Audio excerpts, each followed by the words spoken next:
What are you listening to? Right now I'm listening to Feather by Sabrina Carpenter. Song of the Summer. Espresso by Sabrina Carpenter. Votre tube Espresso, celui qu'on a entendu, est en train de pulvériser tous les records.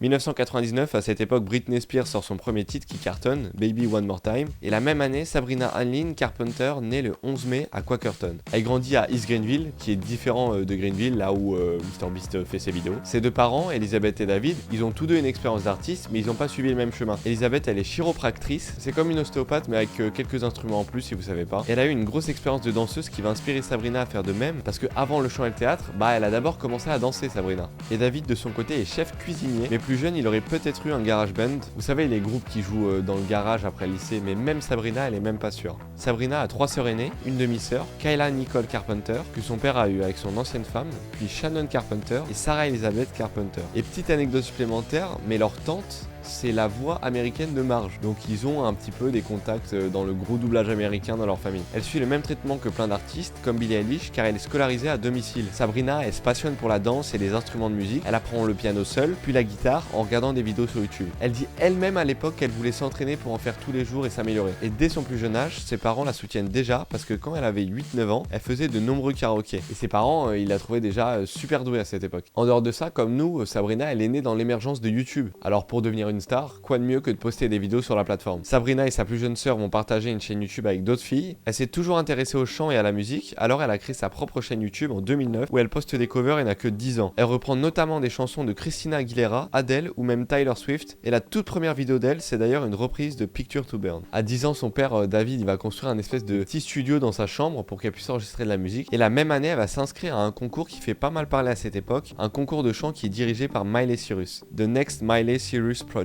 Ce studio, il va donc lui servir, et dans ce concours, elle recevra des milliers de votes de personnes qui la soutiennent malgré son jeune âge, et à la fin du concours, Sabrina elle termine 3ème, et c'est pas trop mal. À partir de 2010, elle va commencer les castings en répondant à quelques annonces qui l'intéressent, et c'est en 2011 qu'elle décroche son premier rôle d'actrice dans la série New York Unité Spéciale. Même si ça reste un rôle de figurant, Sabrina ça lui fait une première expérience. Et elle a interprété le rôle d'une jeune fille interrogée par un détective dans la série. Et au même moment, Sabrina elle a 12 ans quand elle reçoit l'opportunité qui va changer sa vie. Elle signe son premier contrat avec le label Hollywood Records, un label de musique créé par le mastodonte Disney. Après ces deux événements, Sabrina elle va inciter ses parents à déménager à Los Angeles parce que tous les grands rôles y s'y trouvent et elle a envie de faire plus de casting. Elle veut vraiment commencer une carrière dans le cinéma et la musique. En précisant que non, ce n'est pas la décision des parents car Sabrina elle cite bien plus tard: lorsque j'étais plus jeune, beaucoup de gens pensaient que c'était le rêve de mes parents et qu'ils essayaient de les réaliser à travers moi. Je devais toujours dire aux gens que cela n'avait rien à voir avec quelqu'un d'autre que moi-même. Pari réussi parce qu'elle va réussir à décrocher l'un des rôles principaux de la série Disney Channel, Le Monde de Riley. En janvier 2013, Sabrina Carpenter passe une audition pour le rôle de la rebelle Maya Hart, aux côtés de Rowan Blanchard, et l'obtient. La série, c'est une suite à celle d'ABC Boys Meet World de 1993. Et Disney, à cette époque, c'est un peu le tremplin le plus connu pour tous les artistes. Disney, ils ont quand même lancé la carrière de personnes comme Selena Gomez, Miley Cyrus, Britney Spears ou même Justin Timberlake. Et d'ailleurs, on se fera sans doute une vidéo sur les enfants stars, voilà, dites-moi si ça vous intéresse en commentaire. Sauf que, Disney, ils sont pas dans leur meilleur jour à cette époque, et c'est plus le tremplin que ça a été pendant un moment. Et je vous préviens un peu d'avance, mais pour elle, Disney, ça va pas être le tremplin qu'elle pense être. Mais ça, peu importe, elle le sera pas tout de suite. En tout cas, elle va continuer à bosser pour atteindre ses rêves. Disney vont donc l'aider à se placer dans le plus de projets possible, et elle-même, elle va continuer les castings, le chant pour multiplier les opportunités. C'est pour ça qu'en 2013, elle joue dans un film intitulé Horns de Alexandre Aja, aux côtés de Daniel Radcliffe. Le Daniel Radcliffe, on parle du mec qui a quand même joué Harry Potter. Et elle apparaît en guest star dans plusieurs séries comme Orange is the New Black, qui faisait partie des top séries de l'époque. Sabrina, elle veut se focus sur la musique, et ça, Disney, ils l'ont vraiment bien compris. Ils vont donc lui proposer de chanter Smile pour l'album Disney Fairies, qui a été popularisé grâce à Radio Disney. Et elle va faire une seconde chanson, All You Need, avec Ariel Winter, qui sera utilisée dans la série Princesse Sophia. Maintenant, il faut lancer la carrière solo de Sabrina. Le 14 mars 2014, Sabrina, elle va sortir son premier single, Can't Blame a Girl for Trying, qui sera en avant-première sur Radio Disney, et distribué sur iTunes plus tard dans la journée. Et la chanson, elle est bien accueillie, les retours sont plutôt cool. Et son but, c'est d'enchaîner avec un album, et il y aurait déjà quelques pistes pour fin 2014. Et c'est finalement avec un peu de retard, tard, le 22 février, que Sabrina annonce le titre de son premier album, Eyes Wide Open. Cet album, il est composé de 12 titres. Le style, il est pas encore très clair, on peut qualifier ça de musique d'actrice chez Disney et de la pop en général. Mais cet album, il lui fait quand même remporter un Radio Disney Music Award dans la catégorie Best Crush Song pour sa chanson Can't Blame a Girl for Trying. En 2016, elle enchaîne avec un deuxième album en annonçant d'abord son single Smoke and Fire. Elle sortira un second single On Purpose et c'est là qu'elle sort son deuxième album studio Evolution. Cet album, on va pas en parler pendant très longtemps parce qu'il fait partie du processus et elle va continuer d'apprendre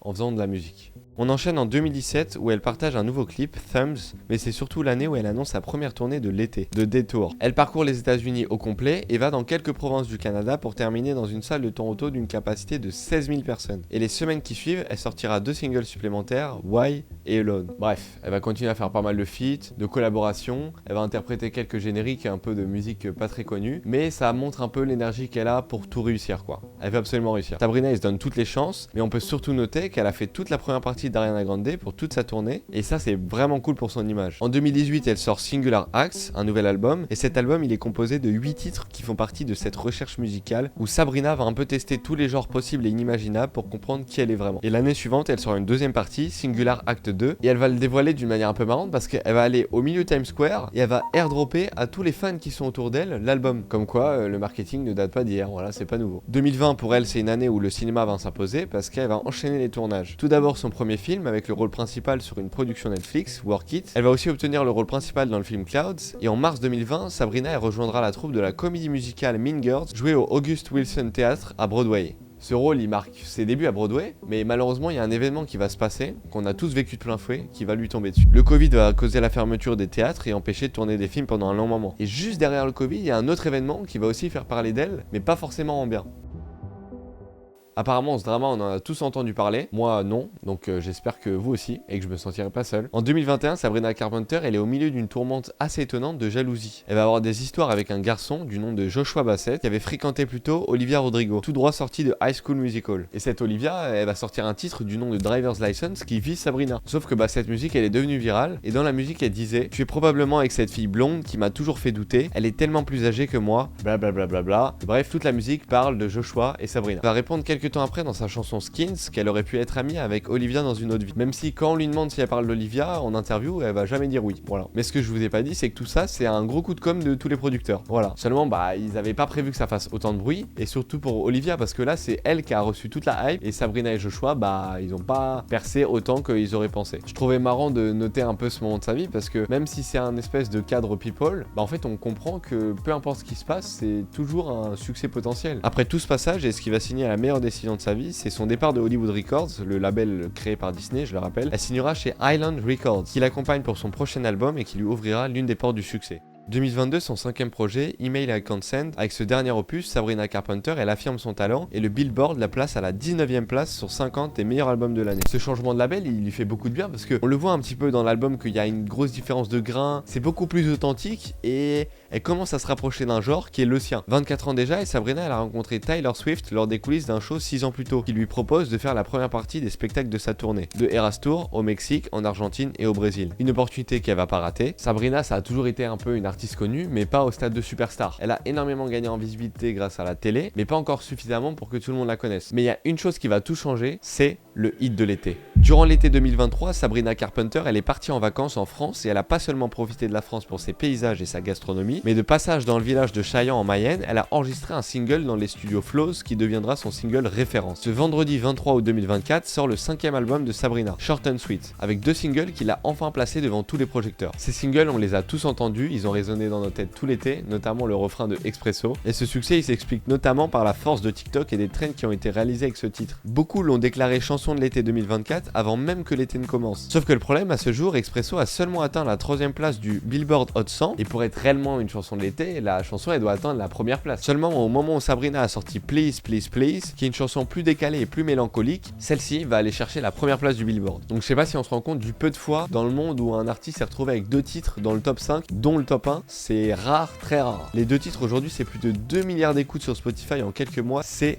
astronomique. En mai 2024, avec sa chanson Expresso, elle se classe pour la première fois en tête des ventes des singles au Royaume-Uni, en Irlande et en Australie. Le titre entre dans le top 10 de plusieurs pays et l'album, lui, il est numéro 1 des Billboard depuis 3 semaines. On se rend peut-être pas compte de la performance, mais c'est vraiment quelque chose. Maintenant, chacune de ses apparitions médiatiques vont être contrôlées et bien choisies, notamment son apparition surprise sur le podium de Vogue World Paris, qui lui permet d'appuyer sur son statut de pop star qui a brillé les derniers mois. Et pendant la même période, Kim Kardashian a contacté Sabrina pour être la mannequin derrière la nouvelle campagne Skims, avec des shootings aux airs de Barbie. Mais la campagne était seulement top 6 de Skims, et ça se comprend quand on voit les autres campagnes, notamment celle de Charlie. Voilà, donc maintenant on a hâte de voir la suite et de voir si les prochains titres ils vont s'inscrire aussi dans le Billboard. Merci à tous d'avoir suivi cette vidéo, j'attends vos retours en commentaire. N'hésitez pas à vous abonner, on a l'objectif de sortir une vidéo par semaine. C'était Lucas.